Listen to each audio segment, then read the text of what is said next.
falo que é assim, é coisa de Deus. Quem pintou o mundo? Quem escolheu a cor? Essa estampado é uma madeira. Aí esse aqui já tá saindo. Aqui, ó, soltou, ó. Soltou aqui, aí soltou aqui e lá atrás soltou. Aí os 4 estão soltos.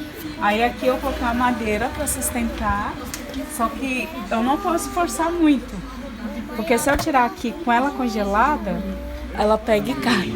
A fé, ela é algo tão forte na vida do ser humano que ele vive pela fé. Ele trilha os seus passos pela fé. Tudo aquilo que ele faz está baseado em sua relação com Cristo. Tudo quanto ele faz. E eu vejo que ele enfrenta desafios, ele encara eles com vigor, com garra, mediante as suas forças humanas. E quando tudo parece impossível acontecer, aí entra uma palavra interessante que relata Lucas capítulo 1, verso 37, que ele vai falar bem assim, que para Deus não existe nada impossível de ser feito. Morava eu, minha mãe, meu pai, meus irmãos juntos, e um determinado dia meu pai pegou e matou minha mãe na minha frente, né, onde ele saiu fugido junto com os meus outros irmãos para outro estado, porque um tio meu acobertou ele fugir. E minha mãe veio a óbito devido à surra que ele deu nela de facão, ela grávida de 7 meses. E ela perdeu a vida e o neném também, né? E depois nós fomos morar em Brasília, para onde foi o estado que ele foi. No período do acidente, a gente morava em Porangatu, no Goiás. E depois fomos para Brasília. E em Brasília a gente tinha até alguns parentes, que eram meus avós maternos, tinha alguns tios também, só que meus avós maternos não quiseram ficar com a gente devido a ser muita criança, ia dar muito trabalho, e não queria também que ele ficasse junto conosco, convivendo junto conosco. Então a gente teve que ficar realmente com ele, a gente morou um tempo em rua, porque não tinha local, não tinha casa para morar. E depois ele levava sempre a gente para alguma instituição. E a gente ficava instituição, rua, e até um dia ele pegou e resolveu colocar nossa foto numa emissora de televisão para as famílias adotarem. O anjo do Senhor, ele acampa ao redor daquele que teme a Deus. Temer é obedecer. Temer é ter reverência. Temer a Deus é você não ter medo, jamais. Mas temer a Deus é você ter respeito, é você ter fé, é você confiar. E quando você teme a Deus, Ele nos coloca um anjo ao nosso lado, que nos guia, que nos protege, que nos leva a lugares que muitas das vezes não pensamos imaginar, que nos leva a lugares que muitas das vezes não sonhamos para nós. Mas os sonhos de Deus na vida do ser humano são bem maiores que os nossos próprios sonhos. Minhas outras 2 irmãs mais velhas, um certo período, fugiu dele, conseguiu fugir e foi morar na casa de um dos meus tios. E uma delas não quis mais morar com eles, até hoje eu não sei notícia de uma delas. E a outra ainda chegou a conviver com algum dos nossos tios, avós, tudo. Mas ela foi bastante judiada lá, onde meus tios abusavam dela também. Chegou até a ter um filho do meu próprio tio, né? Hoje ele tem 17 anos. Eu falo que é assim, é coisa de Deus, é o momento que ele quer, né? O momento que ele quis foi o momento que eu me distanciei novamente dessa cidade, vim aqui para Foz. E só depois disso que eu consegui descobri-la pela internet e tudo. E hoje em dia a gente mantém contato, a gente fala pelo WhatsApp, liga uma para outra. E é muita saudade, sabe, assim.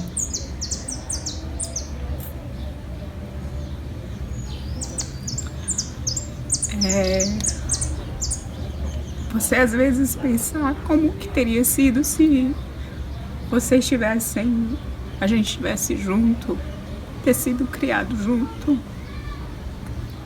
Determinadas coisas talvez a gente não teria passado, outras vezes poderia ter passado também, mas foi um laço que foi cortado entre a gente. Mas eu nunca desisti de encontrar meus irmãos, minha irmã. Meus irmãos que foram adotados, a gente foi adotado por famílias que eram conhecidas, mas a maioria delas não deixava que a gente tivesse contato uns com os outros, onde a gente cresceu próximo, morando perto uma da outra, faltando 3 casas, passando 3 casas, era próximo da outra casa, e as famílias não queriam que a gente mantivesse contato, onde isso foi cortado.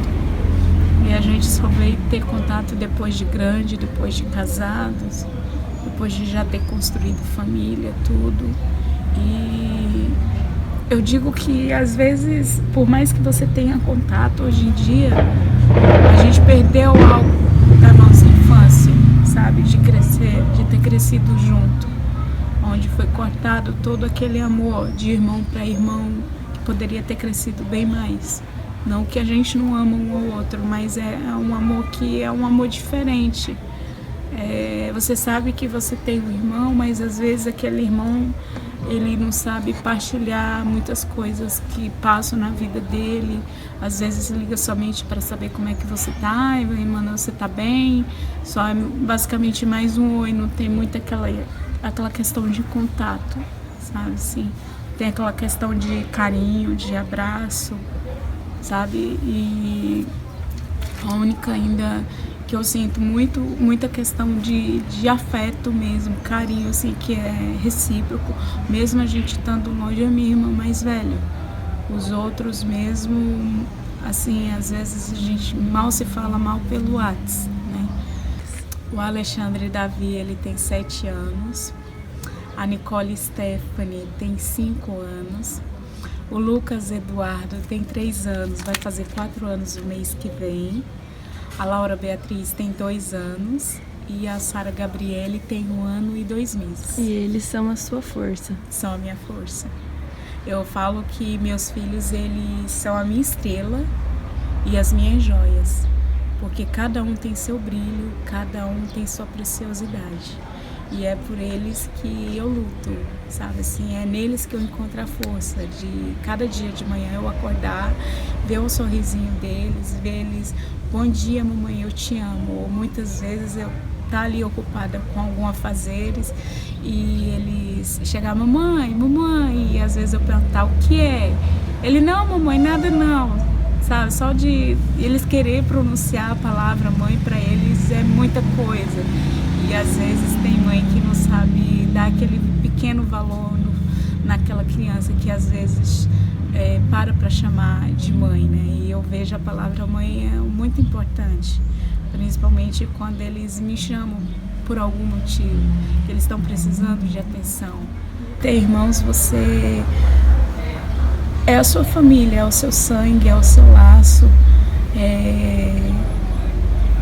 Eu ensino para eles que eles, além de irmãos, eles são amigos. Eles têm que crescer amigos, ajudando um ao outro no que pode, né? Nos pequenos afazeres, tudo. E eu vejo que meus filhos, eles são bastante unidos um com o outro, sabe? Sabe dividir o brinquedo que tem, por pouco que eles têm ainda. Eles sabem dividir, sabem... meu irmãozinho menor, eu vou dar preferência para o meu irmãozinho que é menor para brincar agora e depois eu brinco. Ou se ganhar uma coisa, eles pegam, dividem entre eles todos. Não tem aquela individualidade. Eu ganhei aquilo ali é só meu. Não, eles dividem tudo entre eles. De sentar na cadeira, fazer a tarefinha junto, repassar cada tarefa com eles. Quando vem alguma brincadeirinha de escola, que nem minha filha do pré-2, ela sempre traz da escola tarefinhas que tem que ser divididas junto com a família, que vem brincadeiras. O sorvete tem que ser? Gelado.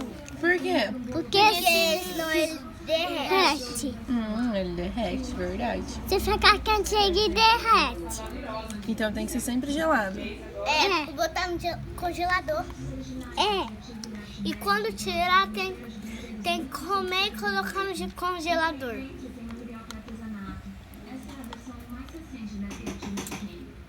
As circunstâncias na vida, elas nos deixam cicatrizes, elas nos deixam marcas, mas eu acho interessante que ela jamais virá para nos destruir, jamais virá para nos tornar fraco, jamais virá para nos derrotar. As circunstâncias em nossas vidas, ela vem justamente para nos tornar forte e nos tornarmos uma pessoa melhor amanhã. E ela vai deixar marcas em nós, sim, mas ela vai deixar uma marca para que nós possamos lembrar que um dia Deus foi fiel em nossa vida. Esse documentário não é sobre a Ieda. Esse documentário não é para contar a história da vida dela.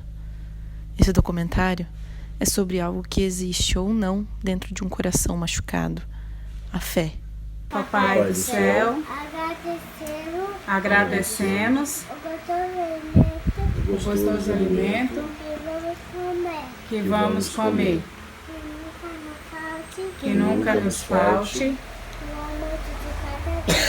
o almoço de cada dia. Amém. No dia 7 de setembro de 2015, um temporal atingiu o Porto Meira e deixou praticamente tudo destruído.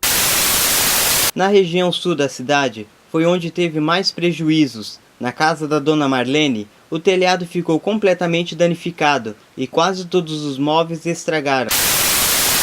Realmente foi desastroso. Mas com fé em Deus a gente vai começar tudo de novo, né? Onde eu morava, tudo veio abaixo, as telhas, a parede da casa caiu, onde para eu proteger meus filhos eu tive que colocar eles embaixo de uma mesa, colocar um colchão em cima para que não fosse atingido também a mesa e não quebrasse, colocasse alguns dentro de um tanquinho que eu tinha na época e proteger eles dessa maneira. E na época eu fiquei sem rumo, porque as únicas pessoas mesmo, só eu, meu esposo, meus filhos aqui, a gente não tem parente nenhum aqui. E eu resolvi sair de lá somente com a roupa do corpo, um pouco das roupas deles que sobrou, com os nossos documentos, tudo, e a gente procurou outro bairro para morar. E algumas coisas eu ganhei usado, outras coisas de móveis eu catei na rua, catei no lixo para poder guardar as coisas dos meus filhos, para eles poderem dormir. Uma coisa é você ter fé, outra coisa é você ter fé em Deus. Porque quando você sai de casa para o trabalho, você já começa levantando com fé. Por quê? Porque no trânsito você vai ter fé que as pessoas não vão colidir contra você. No trânsito você vai ter fé que você vai chegar são na empresa para trabalhar. Então a fé começa desde manhã. A fé ela começa desde o acordar ao deitar. Porque quando nós deitamos, nós com certeza, eu por exemplo, vou orar a Deus e falo: Deus, obrigado por mais um dia, porque eu tenho certeza que todas as circunstâncias e dificuldades que eu encontrei naquele dia eu venci mediante a fé. Nós temos que fazer algum sacrifício para a família ou até para nós mesmos, para que a gente veja a pessoa feliz, né? Veja a pessoa se concretizar em algo. E eu fiz isso pela minha família também, por ele, que ele tá na igreja onde ele gosta de tocar, onde ele foi convidado para tocar. Na igreja católica ele até ia comigo, mas eu via assim que ele ia, mas esperava que alguém chegasse para ele, para poder chamar ele para participar de algum movimento da igreja, né? E ele, por ser ansioso e não ter obtido essa resposta logo, e teve essa resposta em outra igreja, e ele buscou ali tudo, e eu tô junto com ele. Quando a gente precisa da cesta, a gente comunica para eles pegam e traz a cesta. E isso que tem nos ajudado, porque muitas vezes a gente mal tenho dinheiro ali para poder comprar as pequenas coisas para neném, para os pequenos, né? Uma fruta, e o que sobra o dinheiro a gente complementa com fruta, com biscoito, e o grosso mesmo assim vem na cesta e tem nos ajudado bastante. A gente não chegou a comentar com a igreja no período que a gente ficou afastado, que foi quase 4 meses, né, devido à questão financeira mesmo. E a gente preferiu resguardar isso mesmo pra gente. E a igreja criticou essa questão da nossa separação e a questão de ter ido na mídia, de ter falado isso na mídia, e sendo ele que faz parte do Ministério de Louvor, que isso não poderia ter acontecido jamais, que ficaria feio para que outros membros ficassem sabendo sobre isso, né? Foi todo um questionamento.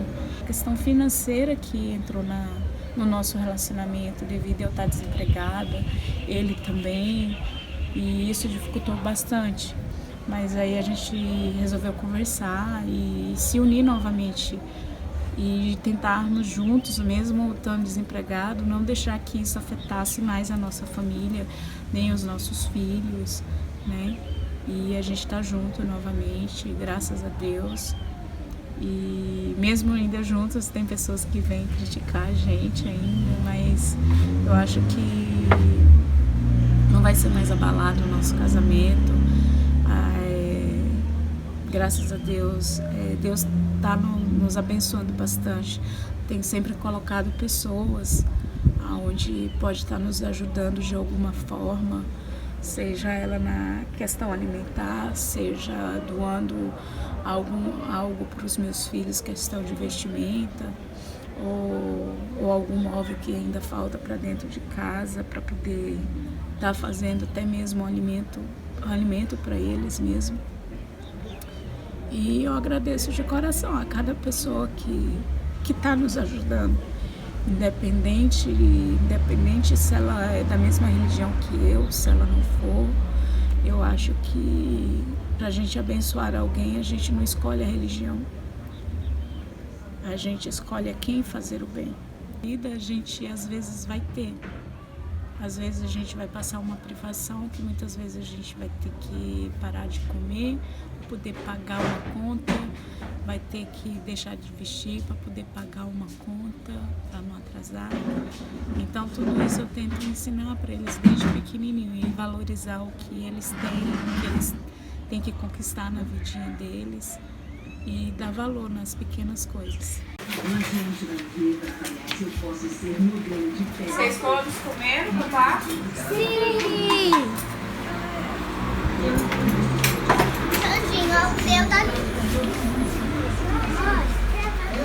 Eu vou filmar eles dormindo. Filmar a Laurinha. Agora eu vou filmar o Lucas. Quer fazer câmera lenta? Quer fazer câmera lenta? Aperta no primeiro ali. O justo viverá pela fé. Quando a pessoa ela é justa, ela procura fazer as coisas em sua vida de maneira que não fira tanto as leis do homem quanto as leis de Deus. Só de ver o rostinho dos meus filhos a cada coisa que chega, seja de alimento, seja de vestimento, eles fazem uma festa, né? E para mim é muito gratificante, porque eu ensino meus filhos a serem felizes mesmo eles tendo e não tendo aquilo que eles querem. Eu tento passar para eles que a gente tem que ser feliz cada momento da nossa vida. Até hoje a gente ainda não passou nenhum Natal na nossa casa mesmo, para a gente poder cear no Natal de 2015 mesmo. A gente ceou na igreja, onde que se a gente fosse cear em casa a gente não ia ter o alimento mesmo. Natal de 2016. Ele foi até razoável, onde a gente pôde comprar até alguma lembrancinha para os nossos filhos. Na noite de Natal mesmo, Na verdade, só passou mais eu e meus filhos. Meu esposo, ele não estava em casa. Mas teve um pouco de alimento para fazer, para a gente poder comer, comemorar aquela data. Teve como comprar pequenas lembrancinhas para cada um deles. O que você tinha para oferecer para os seus filhos na noite de Natal? Você lembra? Lembro. Eu fiz um arroz colorido, fiz uma farofa. Aí, como não tinha nem peru, nem chester, nem nada, foi um frango assado, mas todo decorado, numa forma, tudo, para simbolizar o peru, como eles falam, né? E foi essa a nossa refeição, um suco, e foi um suco de morango, que eles pediram que fosse de morango, meus filhos. E eu fiz também docinho, fiz brigadeiro e fiz gelatina. Esse ano eu tô muito confiante que esse ano vai ser bastante diferente. Eu vou poder até enfeitar, sei que vai demorar assim alguns dias, mas vai ser quase próximo mesmo do Natal, em questão para enfeitar, colocar a luzinha, os meus filhos estão já me cobrando, né? Mãe, a senhora vai enfeitar esse ano a nossa casa com as luzinhas, a árvore de Natal, colocar presente embaixo da árvore, né? E eu peguei e falei para eles que, na medida do possível, eu vou começar a comprar devagarzinho para fazer a nossa árvorezinha de Natal, para simbolizar o nosso Natal da família e ter a nossa ceiazinha. E é uma coisa que eu até falei com meu esposo, que esse ano vai ser um ano diferente. Eu quero passar meu Natal na minha casa, com a minha família, e não quero ir para nenhum outro lugar. Não que no outro lugar eu não vou estar comemorando junto com a minha família, mas quando você está na sua casa, onde você faz seu próprio alimento, onde você enfeita, você coloca a mão ali na massa para fazer as coisas para as pessoas estarem comendo e sentindo que as pessoas vão ficar felizes por que está comendo ali. E para mim vai ser muito gratificante. Natal para mim não é somente ver novamente a história de Jesus, o renascimento de Cristo, mas ver também o renascimento da minha família. Poder contar que a minha família está renascendo de novo, mesmo diante das dificuldades, renascendo das cinzas, né? E ali poder contar uma nova história. Nós somos templos do Espírito Santo. Ele habita em nós. Em Romanos capítulo 12 vai dizer que nós somos parte do corpo de Cristo. Então nós temos parte com Cristo. E se nós estamos em Cristo, nós estamos em Deus. E se nós estamos em Deus, o Espírito Santo está em nós. E se toda essa divindade está em nós, o que nós iremos perecer? Nada. Deus só requer uma coisa: fé. Apenas isso.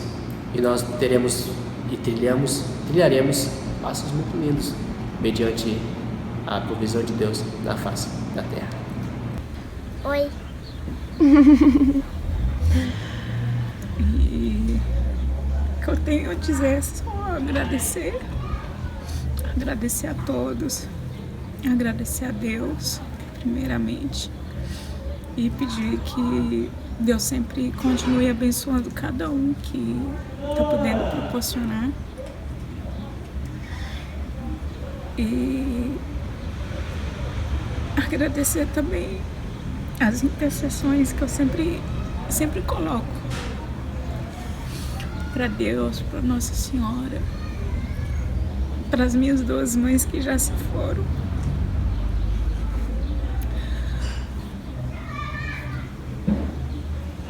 Que a gente, quando perde alguém,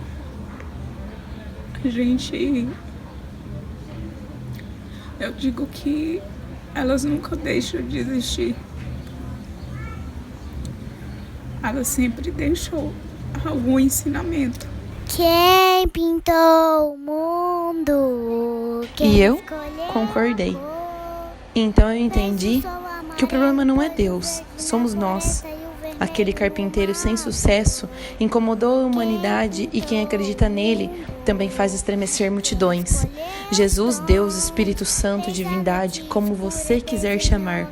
Por fim, digo que o jornalismo também veio ao mundo para ser o problema. E eu estou aqui, jornalisticamente relatando e problematizando. O paraíso e o inferno estão próximos um do outro, estão dentro de nós. A história é de Aieda e o sentimento é seu.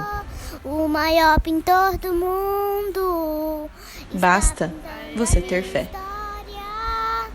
E ele assinou a obra que sou eu. E na assinatura está escrito um Deus